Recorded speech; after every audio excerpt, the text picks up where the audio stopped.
BBC প্রবাহে আপনাদের সবাইকে স্বাগত জানাচ্ছি। আমি শারমিন রমা। শুরুতেই দেখে নেব আজ কি থাকছে। জামায়াতে ইসলামী সহ 8 দলীয় জোটের সঙ্গে সম্ভাব্য জোট বা আসন সমঝোতা নিয়ে জাতীয় নাগরিক পার্টি এনসিপির ভেতরে স্পষ্ট বিরোধিতা দেখা দিয়েছে। দলের কেন্দ্রীয় কমিটির 30 জন সদস্য এই বিষয়ে আপত্তি জানিয়ে দলের আহ্বায়ক নাহিদ ইসলামের কাছে একটি চিঠি দিয়েছেন। 27 ডিসেম্বর পাঠানো ওই চিঠিতে নেতারা বিষয়টিকে নীতিগতভাবে গুরুতর উদ্বেগ বলে উল্লেখ করেন। দলের যুগ্ম সদস্য সচিব মুশফিকুস সালেহীন বিষয়টি নিশ্চিত করেছেন। চিঠিতে বলা হয়, এনসিপির ঘোষিত আদর্শ, জুলাই গণ অভ্যুত্থানের ঐতিহাসিক দায়বদ্ধতা এবং গণতান্ত্রিক নৈতিকতার সঙ্গে জামায়াতে ইসলামের রাজনৈতিক অবস্থান সাংঘর্ষিক। নেতারা অভিযোগ করেন, জুলাই গণ অভ্যুত্থানের পর গত 1 বছরে জামায়াত ও তাদের ছাত্র সংগঠন ছাত্র শিবির বিভাজনমূলক রাজনীতি করেছে, অন্যান্য দলের ভেতরে গুপ্তচর বৃত্তি এবং স্যাবোটাজ চালিয়েছে এবং এনসিপির ওপর নানা অপকর্মের দায় চাপানোর চেষ্টা করেছে। চিঠিতে আরও বলা হয়, ছাত্র সংসদ নির্বাচন ঘিরে বাংলাদেশ গণতান্ত্রিক ছাত্র সংসদ বাকসাস ও ছাত্র শক্তি নিয়ে অপপ্রচার, অনলাইন মাধ্যমে এনসিপি ও তাদের ছাত্র সংগঠনের নারী সদস্যদের চরিত্র হননের চেষ্টা এবং ধর্মকে ব্যবহার করে সামাজিক ফ্যাসিবাদের উত্থানের আশঙ্কা দেশের ভবিষ্যতের জন্য অশনি সংকেত। এছাড়া 1971 সালের মুক্তিযুদ্ধের সময় জামায়াতে ইসলামের স্বাধীনতা বিরোধী ভূমিকা, গণহত্যায় সহযোগিতা এবং সে সময়ের অপরাধে তাদের অবস্থান এনসিপির মূল্যবোধের সঙ্গে মৌলিকভাবে সাংঘর্ষিক বলে চিঠিতে উল্লেখ করা হয়। জামায়াতের সঙ্গে কোনো ধরনের রাজনৈতিক জোট এনসিপির নৈতিক অবস্থান দুর্বল করবে এবং এর দীর্ঘমেয়াদী নেতিবাচক প্রভাব রাজনৈতিক বিশ্বাসযোগ্যতার উপর পড়বে বলে মত দেন নেতারা। চিঠিতে স্মরণ করিয়ে দেওয়া হয়, এর আগে দলের আহ্বায়ক নাহিদ ইসলাম ও মুখ্য সমন্বয়ক নাসিরউদ্দিন পাটোয়ারি 300 আসনে প্রার্থী দিয়ে স্বতন্ত্র নির্বাচনের ঘোষণা দিয়েছিলেন। সে অনুযায়ী প্রায় 1500 মনোনয়নপত্র বিক্রি করে 125 জন প্রার্থী ঘোষণা করা হয়েছে। এ অবস্থায় অল্প কিছু আসনের জন্য কোনো জোটে যাওয়া জাতিসংঘে প্রতারণা শামিল হবে বলে মনে করছেন স্বাক্ষরকারীরা। নেতারা আরও জানান, জামায়াতের সঙ্গে জোটের সম্ভাবনার খবর গণমাধ্যমে আসার পর এনসিপির সমর্থক, কর্মী ও সংগঠকদের একটি বড় অংশ দল থেকে মুখ ফিরিয়ে নিতে শুরু করেছেন। এতে মধ্যপন্থী ও নতুন রাজনীতি প্রত্যাশী সমর্থক ভিত্তি হারানোর ঝুঁকি তৈরি হয়েছে। চিঠিতে জামায়াতে ইসলামীর সঙ্গে কোনো রাজনৈতিক জোটে না যাওয়ার বিষয়ে স্পষ্ট অবস্থান নেওয়ার আহ্বান জানানো হয়। সেখানে বলা হয়, কৌশল নির্ধারণের আগে নীতিগত অবস্থানকে অগ্রাধিকার দিতে হবে। কৌশলগত কারণে নীতির সঙ্গে আপোষ করা উচিত নয়। চিঠিতে স্বাক্ষর করেন দলের যুগ্ম আহ্বায়ক খালেদ সাইফুল্লাহ, যুগ্ম সদস্য সচিব মুশফিকুস সালেহীন, কেন্দ্রীয় সংগঠক আরমান হোসাইন, যুগ্ম আহ্বায়ক নুসরাত তাবাসসুম, যুগ্ম মুখ্য সমন্বয়ক খান মোহাম্মদ মোরসালিন, সংগঠক রফিকুল ইসলাম আইনি সহ কেন্দ্রীয় কমিটির 30 জন সদস্য। বাংলাদেশের সাধারণ মানুষের অধিকার নিশ্চিত করবে, এজন্যই আমরা রাজনীতি করছি। স্বতন্ত্র প্রার্থী হিসেবে নির্বাচন করার ঘোষণা দিয়েছেন জাতীয় নাগরিক পার্টি এনসিপি নেত্রী হিসেবে পরিচিত ডাক্তার তাসনিম জারা। 27 ডিসেম্বর ফেসবুকে এক পোস্টে এই ঘোষণা দেন। এই পোস্টে তাসনিম জারা লেখেন, প্রিয় খিলগা, সবুজবাগ ও মুগদাবাসী, আমার স্বপ্ন ছিল একটি রাজনৈতিক দলের প্ল্যাটফর্ম থেকে সংসদে গিয়ে আমার এলাকার মানুষের এবং দেশের সেবা করা। তবে বাস্তবিক প্রেক্ষাপটের কারণে আমি কোনো নির্দিষ্ট দল বা জোটের প্রার্থী হিসেবে নির্বাচনে অংশগ্রহণ না করার সিদ্ধান্ত নিয়েছি। তাই এই নির্বাচনে স্বতন্ত্র প্রার্থী হিসেবে ঢাকা 9 থেকে অংশগ্রহণ করব। স্বতন্ত্র প্রার্থী হিসেবে নির্বাচনে অংশগ্রহণের শর্ত পূরণে এলাকাবাসীর সহযোগিতা চেয়ে যারা ওই পোস্টে লেখেন, নির্বাচনে স্বতন্ত্র প্রার্থী হিসেবে দাঁড়াতে আইনি বাধ্যবাধকতা অনুযায়ী আমাদের ঢাকা 9 আসনের 4693 জন ভোটারের সমর্থনযুক্ত স্বাক্ষর একটি নির্দিষ্ট ফর্মে প্রয়োজন। মাত্র একদিনে এত মানুষের স্বাক্ষর গোছানো প্রায় অসম্ভব একটি কাজ। আপনাদের স্বতঃস্ফূর্ত সাহায্য ছাড়া এটি করতে পারবো না। এনসিপির হয়ে সংসদ নির্বাচনে খরচ যোগাতে সাধারণ মানুষের থেকে গ্রহণ করা অর্থ ফেরত দেওয়ার ঘোষণা দিয়ে বলেন, কিছুদিন আগে নির্বাচনী ফান্ড রেজিং এর সময় আপনারা অনেক ডোনেট করেছেন।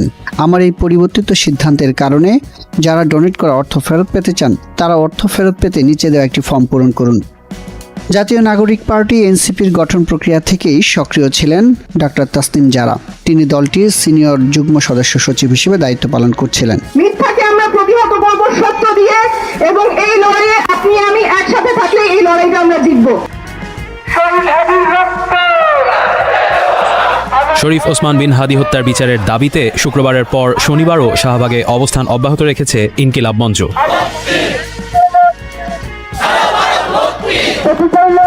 ইনকিলাব মঞ্চের অবস্থান কর্মসূচিতে উপস্থিতরা শরীফ ওসমান বিন হাদি হত্যার দ্রুত বিচার ও তদন্তের অগ্রগতি বিষয়ে সরকারের অবস্থান স্পষ্ট করার দাবি জানান। মিস্টার হাদি হত্যার তদন্তে সরকার যথেষ্ট গুরুত্ব দিচ্ছে না এমন সন্দেহ প্রকাশ করেন বিক্ষোভকারীরা। কারণ বাংলাদেশের পুলিশ একটা ওই রাস্তা থেকে একটা পোকাকেও খুঁটে বের করে ফেলে। মোহাম্মদপুরের ঘটনাটা দেখেন, কত ঘন্টা লাগছিল খুঁজে বের করতে। মিরপুরে যে ইনসিডেন্টটা হয়েছিল কত ঘন্টা লাগছিল, আর একে ধরতে পারতেছে না। অবশ্যই আছে, কোথাও না কোথাও ইনফরমেশন আছে। হয়তো অনেক রাজনৈতিক দলের নাম উঠে আসবে, দেশে আরো বিশৃঙ্খলতা হবে, এই কারণে করতেছে না। আমরা ডক্টর ইউনূসের কথাও যদি বলি, উনি হাদির জানাজাতে এসেও সেরকম কোনো আমরা স্টেপ নিব, বিচার করব, এরকম কোনো আশ্বাস আমরা কিন্তু তার কাছ থেকে পাইনি। সো দ্যাটস ওয়াই আমাদের মনে হচ্ছে এটাকে একটু নেগলেক্টই করা হচ্ছে। কোনো ভিজিবল কোনো অ্যাকশন আমরা দেখতে পাচ্ছি না হাদির বিচার নিয়ে। এমন পরিস্থিতিতে শনিবার সকাল 11টার দিকে ঢাকা বিশ্ববিদ্যালয় এলাকায় শরীফ ওসমান বিন হাদির কবর জিয়ারত করতে যান বিএনপির ভারপ্রাপ্ত চেয়ারম্যান তারেক রহমান। মিস্টার রহমানের কর্মসূচি মাথায় রেখে শনিবার সকালে শাহবাগ মোড় থেকে কাটাবনের দিকে কিছুটা সরে গিয়ে আজিজ সুপার মার্কেটের সামনে অবস্থান নেন ইনকিলাব মঞ্চের বিক্ষোভকারীরা।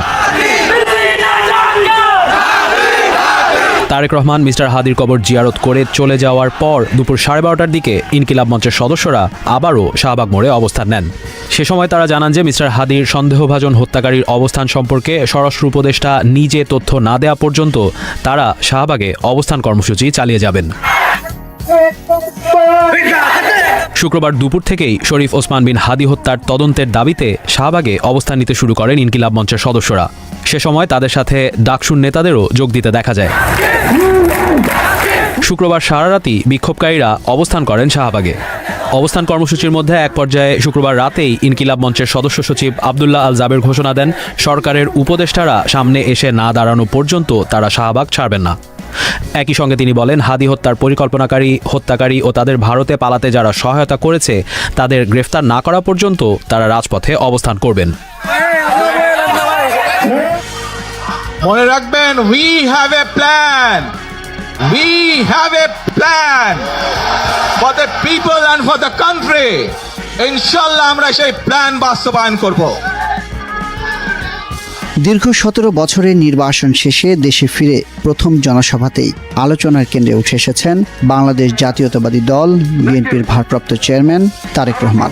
25 ডিসেম্বর রাজধানীর পূর্বাঞ্চলে আয়োজিত গণসংবর্ধনায় লাখো নেতাকর্মীর উদ্দেশ্যে বক্তব্য দিতে গিয়ে তিনি মার্কিন লুথার কিং জুনিয়রের ঐতিহাসিক উক্তি আই হ্যাভ এ ড্রিম এর অনুকরণে ঘোষণা দেন আই হ্যাভ এ প্ল্যান।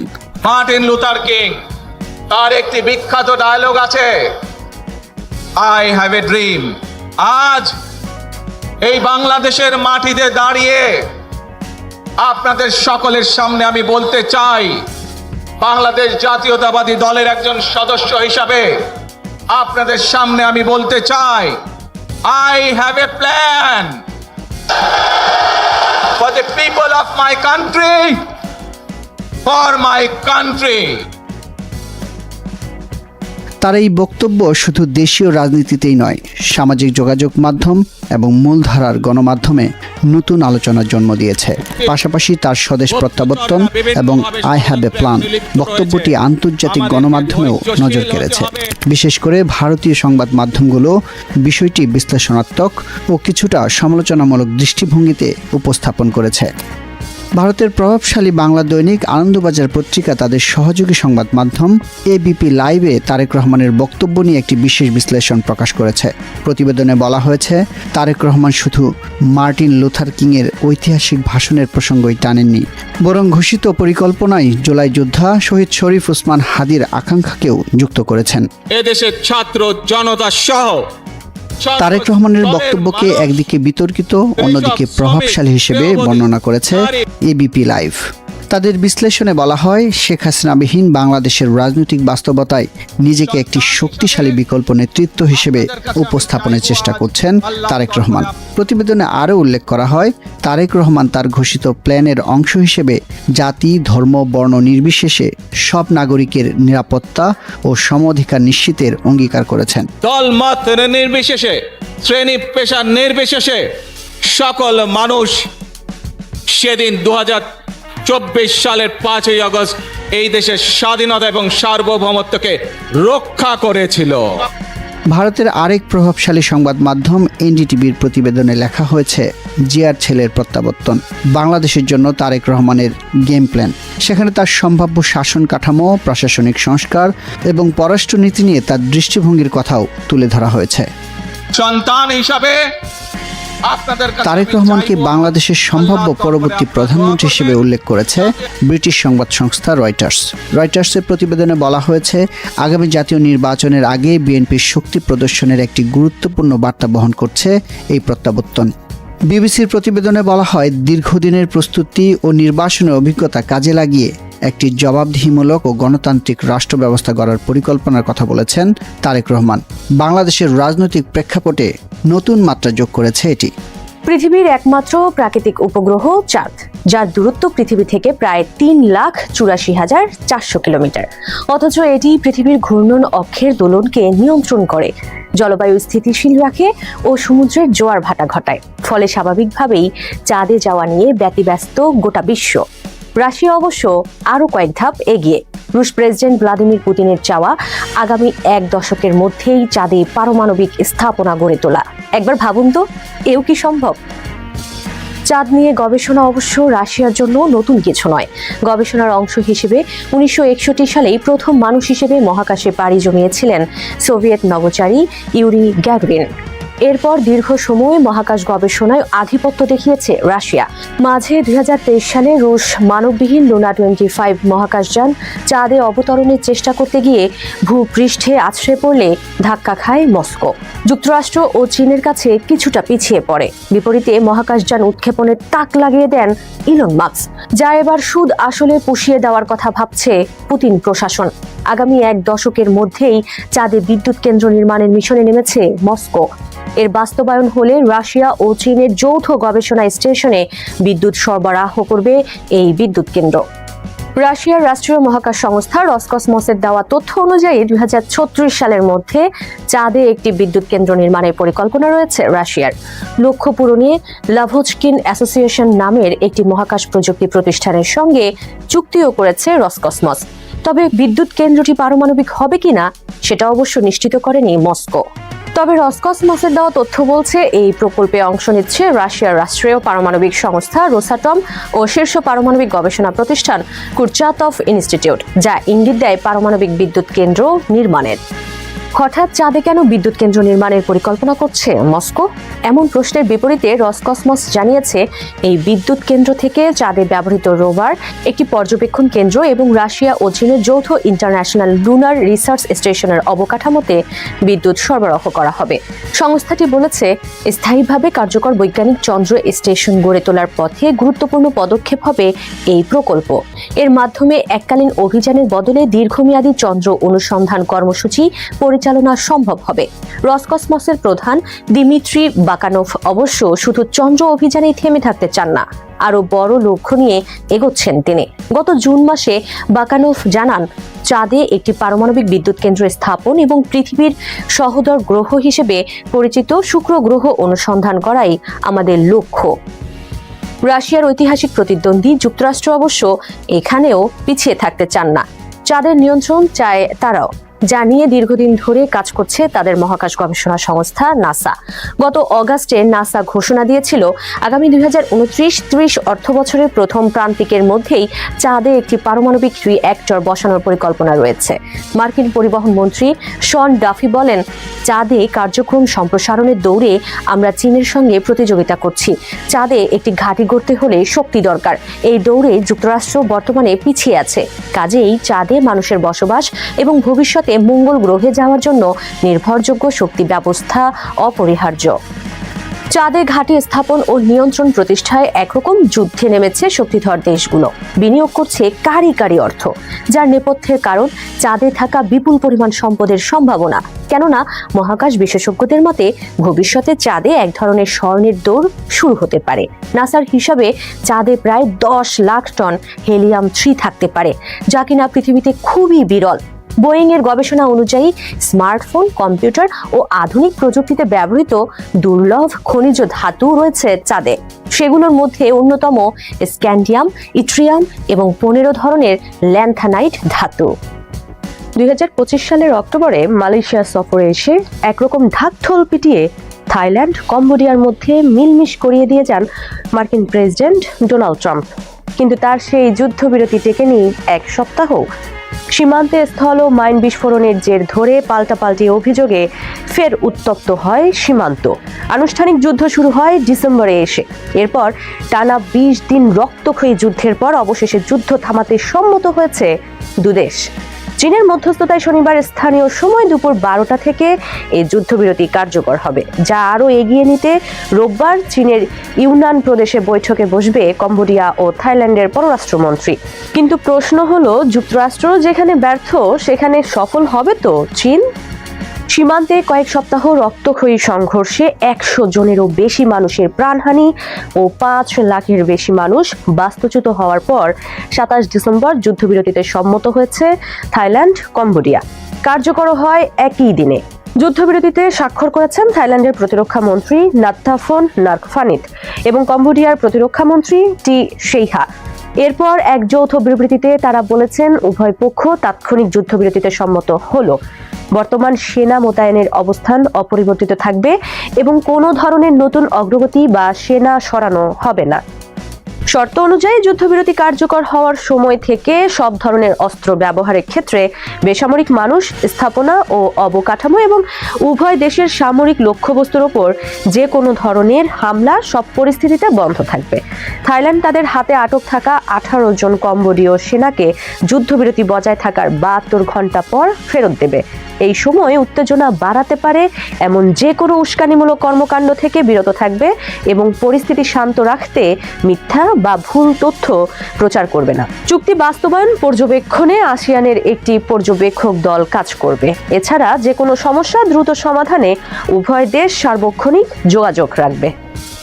কম্বোডিয়ার সীমান্ত শহর পাইপেট থেকে আল জাজিরার সাংবাদিক আসেদ বাইক জানিয়েছেন, যুদ্ধবিরতি ঘোষণার পর থেকেই বন্দুকের শব্দ থেমে গেছে, তবে যুদ্ধবিরতি কার্যকর হওয়ার আগ মুহূর্ত পর্যন্ত ভয়ঙ্কর গোলাগুলি চলেছে, যা বোঝায় পরিস্থিতি এখনো স্বাভাবিক নয়। তাছাড়া সীমান্তের বাসিন্দারাও এখনো ঘরে ফিরতে চাচ্ছে না। যুদ্ধবিরতি আদৌ কতক্ষণ টিকবে তা নিয়েও সন্দিহান সীমান্ত পারের বাসিন্দারা। থাইল্যান্ড, কম্বোডিয়ার সাম্প্রতিক সংঘাতের মূলে দুদেশের সীমান্তের ঐতিহাসিক বিরোধ। ঔপনিবেশিক আমলের সীমান্ত নির্ধারণ নিয়ে দুই দেশের মধ্যে 1 শতাব্দীরও বেশি সময় ধরে অসন্তোষ রয়েছে। থাইল্যান্ড ও কম্বোডিয়ার দীর্ঘ 800 কিলোমিটার সীমান্ত এলাকায় বেশ কয়েকটি প্রাচীন মন্দির রয়েছে, যেগুলোকে উভয় পক্ষই নিজেদের বলে দাবি করে। এর বাইরে সীমান্ত স্থল ও মাইন বিস্ফোরণে প্রায়শই হতাহতের ঘটনা ঘটে, যাকে এক পক্ষ আরেক পক্ষের ওপর দোষারোপ করে সংঘাতে জড়ায়। সীমান্ত বিরোধ নিয়ে গত জুলাই মাসে টানা 5 দিন রক্তক্ষয়ী যুদ্ধ করেছে থাইল্যান্ড, কম্বোডিয়া। নিহত হয়েছে বহু মানুষ। পরে পরিস্থিতি নিয়ন্ত্রণে আসে যুক্তরাষ্ট্র ও মালয়েশিয়ার মধ্যস্থতায়, তবে সেই যুদ্ধবিরতি স্থায়ী হয়নি। উল্টো সীমান্ত উত্তেজনা বৃদ্ধির জন্য একে অপরকে দায়ী করে নতুন করে সংঘাতে জড়ায় দুদেশ। মুখ থুবড়ে পড়ে ট্রাম্পের ঐতিহাসিক যুদ্ধবিরতি চুক্তি। এবার তাই মধ্যস্থতা করতে খুব একটা আগ্রহ দেখায়নি যুক্তরাষ্ট্র। পরিস্থিতি সামাল দিতে তাই এগিয়ে এসেছে চীন। ইউনান প্রদেশে রোববার থাইল্যান্ড ও কম্বোডিয়ার পররাষ্ট্রমন্ত্রীর সঙ্গে বৈঠকে বসবেন চীনের পররাষ্ট্রমন্ত্রী ওয়াং ই, যেখানে দু দেশের মধ্যে পারস্পরিক আস্থা গড়ে তুলতে কাজ করবেন তিনি। লক্ষ্য সীমান্তে শান্তি, নিরাপত্তা ও স্থিতিশীলতা ফিরিয়ে আনা, যা অর্জনে পরবর্তী 72 ঘন্টা অত্যন্ত গুরুত্বপূর্ণ। এখন দেখার অপেক্ষা, যুক্তরাষ্ট্র যা পারেনি চীন তা করে দেখাতে পারে কিনা। ইউক্রেনের প্রেসিডেন্ট ভলোদিমির জেলেনস্কি যখন রবিবার ফ্লোরিডায় মার্কিন প্রেসিডেন্ট ডোনাল্ড ট্রাম্পের সঙ্গে বৈঠকে বসার প্রস্তুতি নিচ্ছেন, ট্রাম্পকে নিজের পক্ষে আনতে পরিকল্পনা সাজাচ্ছেন, ঠিক তখন কিয়েভে ভয়াবহ হামলা চালিয়েছে রাশিয়া। 26 ডিসেম্বর 50টি ড্রোন ও 40টি ক্ষেপণাস্ত্র ছুড়েছে রুশ সেনাবাহিনী, যার লক্ষ্য ছিল ইউক্রেনের জ্বালানি অবকাঠামো ও বেসামরিক স্থাপনা। যুদ্ধবিরতি ইস্যুতে ট্রাম্পের সঙ্গে যখন দেন দরবার করতে বসার অপেক্ষায় জেলেনস্কি, ঠিক তখন এমন হামলা কিসের ইঙ্গিত তা নিয়ে প্রশ্ন উঠেছে। হামলায় হিমাঙ্কের কাছাকাছি থাকা 1/3 এলাকায় তাপ সরবরাহ বন্ধ হয়ে গেছে বলে জানা গেছে। এতে প্রচণ্ড শীতে কাবু ইউক্রেনীয়রা। হামলায় বিদ্যুৎহীন হয়ে পড়েছে কিয়েভের আশেপাশের প্রায় 3,20,000 পরিবার। এদিকে ট্রাম্পের সঙ্গে বৈঠক নিয়ে জেলেনস্কি জানিয়েছেন, বৈঠকে নিরাপত্তা নিশ্চয়তা এবং ভবিষ্যৎ ভূখণ্ড নিয়ন্ত্রণ নিয়ে আলোচনা হবে, যা এখনও আলোচনার সবচেয়ে বড় বাধা। রাশিয়ার চাওয়া ইউক্রেনের পূর্বাঞ্চলীয় অঞ্চল ডনবাস নিজেদের নিয়ন্ত্রণে নেওয়া। অন্যদিকে ইউক্রেন চায় বর্তমান যুদ্ধরেখা যেখানে আছে সেখানেই লড়াই থামানো। এ অবস্থায় মার্কিন যুক্তরাষ্ট্র একটি সমঝোতার প্রস্তাব হিসেবে বলেছে, যদি ইউক্রেন দোনেস্ক অঞ্চলের কিছু অংশ ছেড়ে দেয় তাহলে সেখানে একটি ফ্রি ইকোনমিক জোন গঠন করা যেতে পারে। মার্কিন এমন প্রস্তাবে শুরুতে অনীহা করলেও এখন প্রয়োজনে গণভোট আয়োজনের পক্ষে জেলেনস্কি। অর্থাৎ ট্রাম্পের সঙ্গে বৈঠকে বসার আগে সুর নরম করেছিলেন জেলেনস্কি, কিন্তু এখন হামলার পর এক পোস্টে জেলেনস্কির ভাষ্য, রাশিয়া যুদ্ধ শেষ করতে চায় না, তাদের ড্রোন ও ক্ষেপণাস্ত্রই প্রমাণ করে লম্বা আলোচনার চেয়ে এগুলোই তাদের আসল ভাষা। রাশিয়া ইউক্রেনকে আরও বেশি কষ্ট দিতে এবং বিশ্বের অন্যদের ওপর চাপ বাড়াতে প্রতিটি সুযোগ কাজে লাগাতে চায়। রাশিয়ার আগ্রাসন বন্ধে চলমান শান্তি আলোচনা এগিয়ে নিতে মার্কিন প্রেসিডেন্ট ডোনাল্ড ট্রাম্পের সঙ্গে বৈঠকে বসার পরিকল্পনার কথা জানিয়েছেন ইউক্রেনের প্রেসিডেন্ট ভলোদিমির জেলেনস্কি। বৈঠকে যুক্তরাষ্ট্রের মধ্যস্থতায় প্রস্তাবিত 20 দফা শান্তি পরিকল্পনা এবং ইউক্রেনের জন্য মার্কিন নিরাপত্তা নিশ্চয়তা নিয়ে আলোচনা হওয়ার কথা রয়েছে। আগামী 28 ডিসেম্বর যুক্তরাষ্ট্রের ফ্লোরিডায় দুই প্রেসিডেন্টের মধ্যে এই বৈঠক হতে পারে। এর আগে মার্কিন বিশেষ দূত স্টিভ উইটকফ ও জ্যারেড কুশনারের সঙ্গে আলোচনা করেন জেলেনস্কি। 25 ডিসেম্বর মার্কিন প্রতিনিধিদের সঙ্গে প্রায় 1 ঘন্টা ফোন আলাপের পর সামাজিক যোগাযোগ মাধ্যমে দেওয়া এক পোস্টে জেলেনস্কি বলেন, কয়েকটি নির্দিষ্ট বিষয়ে কথা হয়েছে। কিভাবে শান্তির কাছাকাছি যাওয়া যায় সে বিষয়ে আলোচনার কাঠামো, বৈঠক এবং সময়সূচি নিয়ে কিছু নতুন ধারণা এসেছে। তিনি আরও বলেন, 20 দফা শান্তি পরিকল্পনার প্রায় 90% কাজ শেষ হয়েছে, বাকি অংশ চূড়ান্ত করাই আমাদের লক্ষ্য। আশা করি নতুন বছরের আগে উচ্চ পর্যায়ের এই বৈঠক থেকে অনেক গুরুত্বপূর্ণ সিদ্ধান্ত আসতে পারে। সিএনএন-এর প্রতিবেদনে বলা হয়েছে, ফ্লোরিডায় বৈঠকের আগে মার্কিন ও ইউক্রেনীয় প্রতিনিধিদের সঙ্গে 20 দফা শান্তি পরিকল্পনার বিস্তারিত তুলে ধরেন জেলেনস্কি। বর্তমানে এই পরিকল্পনা নিয়ে দুই পক্ষের মধ্যে দর কষাকষি চলছে। এই পরিকল্পনা অনুযায়ী ইউক্রেনের পূর্বাঞ্চল থেকে সেনা প্রত্যাহার এবং সেখানে একটি অসামরিক অঞ্চল তৈরির প্রস্তাব রয়েছে। যদিও জেলেনস্কি বলেছেন, এই অঞ্চলগুলোর নিরাপত্তা দেখভাল করবে ইউক্রেনীয় পুলিশ। তবে রাশিয়া দখল করতে না পারা ডনবাস অঞ্চলের কিছু অংশে একটি নিরস্ত্রীকৃত ফ্রি ইকোনমিক জোন গঠনের বিষয়ে আলোচনা হতে পারে বলে ইঙ্গিত দেন জেলেনস্কি। পরিকল্পনার সবচেয়ে গুরুত্বপূর্ণ অংশ হিসেবে ধরা হচ্ছে নিরাপত্তা নিশ্চয়তা। ভবিষ্যতে রাশিয়া নতুন করে হামলা চালালে যুক্তরাষ্ট্র, ন্যাটো ও ইউরোপীয় দেশগুলো সমন্বিতভাবে ইউক্রেনকে সামরিক সহায়তা দেবে। একই সঙ্গে ইউক্রেনীয় সেনাবাহিনীর জনবল 8 লাখে বজায় রাখার প্রস্তাবও রয়েছে। তবে শান্তি উদ্যোগ ঘিরে কিয়েভ ও মস্কোর মধ্যে দূরত্ব এখনও খুব একটা কমেনি। রাশিয়ার এক জ্যেষ্ঠ কর্মকর্তা জানান, যুক্তরাষ্ট্রের সঙ্গে যে শান্তি পরিকল্পনা নিয়ে আলোচনা চলছে তা ইউক্রেনের প্রস্তাবের সঙ্গে ভিন্ন। তবে ডনবাস অঞ্চলে সেনা প্রত্যাহার নিয়ে কোনো মন্তব্য করেনি মস্কো। এদিকে মার্কিন কর্মকর্তাদের সঙ্গে নিয়মিত ফোন আলাপে যোগাযোগ রাখছেন রুশ প্রেসিডেন্ট পুতিনের উপদেষ্টারা। ফ্লোরিডা বৈঠকের পরে রাশিয়ার বিশেষ দূত কিরিল দিমিত্রিয়েভের উদ্যোগে এই যোগাযোগ আরও জোরদার হয়েছে। রুশ সাম্প্রতিক আলোচনাকে ইতিবাচক হিসেবে উল্লেখ করলেও ইউক্রেনের বিরুদ্ধে শান্তি আলোচনা বানচালের অভিযোগ তুলেছেন রুশ উপপররাষ্ট্রমন্ত্রী সের্গি রিয়াভকভ। সোমালিয়ার অখণ্ডতার পক্ষে পুরো বিশ্ব। 1991 সালে সোমালিয়া গৃহযুদ্ধের পর থেকে স্বশাসিত হলেও স্বীকৃতি দিচ্ছে না সোমালিল্যান্ডকে। ঠিক তখনই প্রথম দেশ হিসেবে সোমালিল্যান্ডকে স্বাধীন ও সার্বভৌম রাষ্ট্র হিসেবে স্বীকৃতি দিয়েছে ইসরায়েল। এতেই প্রশ্ন উঠেছে, হঠাৎ কেন এই স্বীকৃতি? ইসরায়েলের স্বীকৃতির নেপথ্যে কি? মধ্যপ্রাচ্যে অস্থিরতার পর এবার কি তবে আফ্রিকাতেও যুদ্ধ বাঁধানোর ফোন দিয়াচ্ছে বেনিয়ামিন নেতানিয়াহু সরকার? 26 ডিসেম্বর সোমালিল্যান্ড প্রজাতন্ত্রকে প্রথম দেশ হিসেবে স্বীকৃতি দিয়েছে ইসরায়েল। স্বীকৃতি দেওয়ার পর দেশটির সঙ্গে কৃষি, স্বাস্থ্য, প্রযুক্তি ও অর্থনৈতিক খাতে সহযোগিতার আশ্বাস দিয়েছেন ইসরায়েলের প্রধানমন্ত্রী বেনিয়ামিন নেতানিয়াহু। এক বিবৃতিতে সোমালিল্যান্ডের প্রেসিডেন্ট মোহাম্মদ আবদুল্লাহিকে অভিনন্দন জানিয়ে ইসরায়েল সফরের আমন্ত্রণ জানিয়েছেন তিনি। সেই সঙ্গে স্বীকৃতির কারণ হিসেবে নেতানিয়াহু বলেন, এই স্বীকৃতি দেওয়া হয়েছে আব্রাহাম চুক্তির চেতনার সঙ্গে মিল রেখে, যা যুক্তরাষ্ট্রের সাবেক প্রেসিডেন্ট ডোনাল্ড ট্রাম্পের উদ্যোগে স্বাক্ষরিত হয়েছিল। মূলত আব্রাহাম চুক্তি ট্রাম্পের প্রথম মেয়াদে 2020 সালে স্বাক্ষরিত হয়, যার আওতায় ইসরায়েল সংযুক্ত আরব আমিরাত ও বাহরাইনের সঙ্গে কূটনৈতিক সম্পর্ক স্থাপন হয়। পরে যেখানে আরও কয়েকটি দেশ যুক্ত হয়েছে, সেখানেই এবার যুক্ত হতে যাচ্ছে মুসলিম প্রধান সোমালিল্যান্ড। দীর্ঘদিন ধরেই নিজেদের স্বাধীন দাবি করে আসছে সোমালিল্যান্ড। বৈশ্বিক স্বীকৃতির জন্য চেষ্টাও চালাচ্ছে প্রেসিডেন্ট আব্দি রহমান আবদুল্লাহি। ইসরায়েল প্রথম দেশ হিসেবে এগিয়ে আসায় তাদের স্বপ্ন এখন সত্যি হওয়ার পথে। স্বাভাবিকভাবেই তাই উচ্ছ্বসিত প্রেসিডেন্ট আবদুল্লাহি। এরই মধ্যে আব্রাহাম চুক্তিতে যোগ দেওয়ার কথা জানিয়েছেন তিনি। তার মতে এই স্বীকৃতি আঞ্চলিক ও বৈশ্বিক শান্তির পথে একটি গুরুত্বপূর্ণ পদক্ষেপ।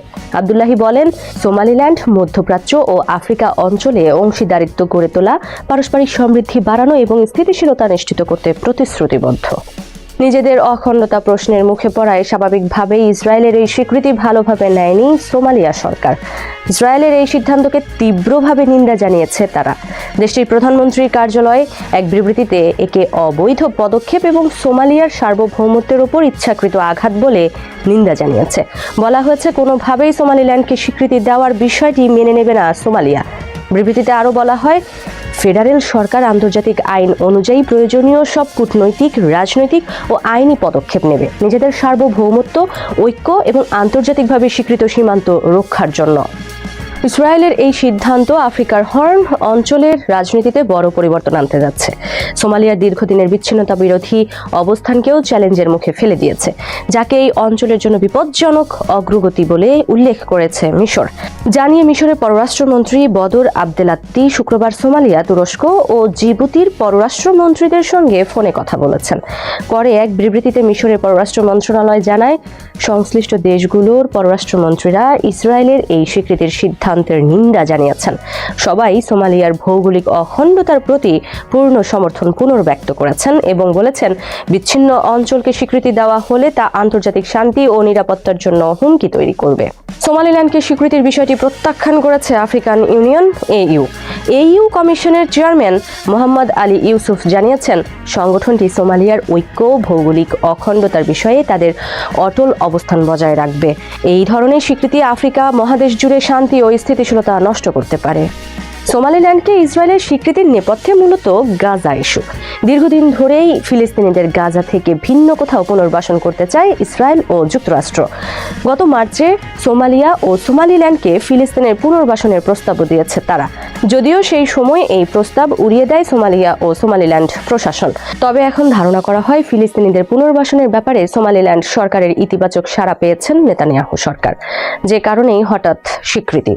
তাছাড়া আব্রাহাম চুক্তিতে সোমালিল্যান্ড রাজি হওয়ায় মধ্যপ্রাচ্যের পর আফ্রিকা অঞ্চলেও কূটনৈতিক যাত্রা শুরু হবে তেল আবিবের, যা তাদের ব্যবসা ও বাণিজ্যকে আরও সম্প্রসারিত করতে সহায়তা করবে। কিন্তু প্রশ্ন হলো, সোমালিয়া বা আফ্রিকা কি এই সিদ্ধান্ত মেনে নেবে, নাকি মধ্যপ্রাচ্যের পর এবার নতুন করে ইসরায়েলের সংঘাতের চারণভূমি হবে আফ্রিকার সোমালিয়া? সবাইকে শুভকামনা জানিয়ে আমি শারমিন রমাজ এখানে বিদায় নিচ্ছি। ভালো থাকবেন।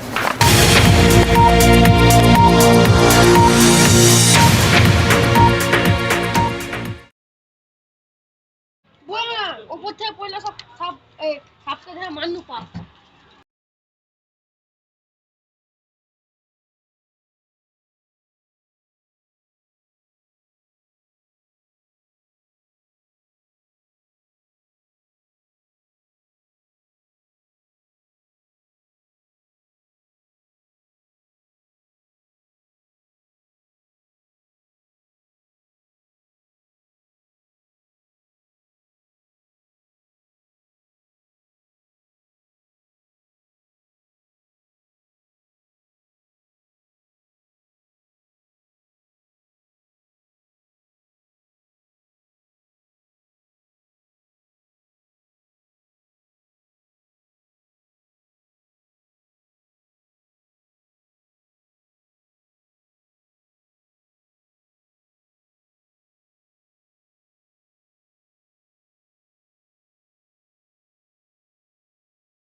মাঠে ওই কাটে দেখা তো যা মামু ওই কত দেখা গেল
একটি সবজির নাম প্রথমত কি বলে সজনে ডাটা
আমরা বস্তু ভিতরে 3 টাকা নিলবো আদা সরঞ্জামের এখন নীলুই, বসন্তকালে চালিয়ে দে, পাওয়া চালিয়ে যায়। দে। সানিরে এখন কি? আদা না সজনের ডাটা। কি? সজনের ডাটা মানে ছুটি। সোজা কি বুঝতে চাচ্ছে প্রশ্ন? এরকম আদার সজনের ডাটা বসন্তকালে পাওয়া যায়। সজিনে ডাটা। সজনের ডাটা মানে এই এখন পাওয়া যাবে। মাটির উপরে পাওয়া যায় আলু না পটল।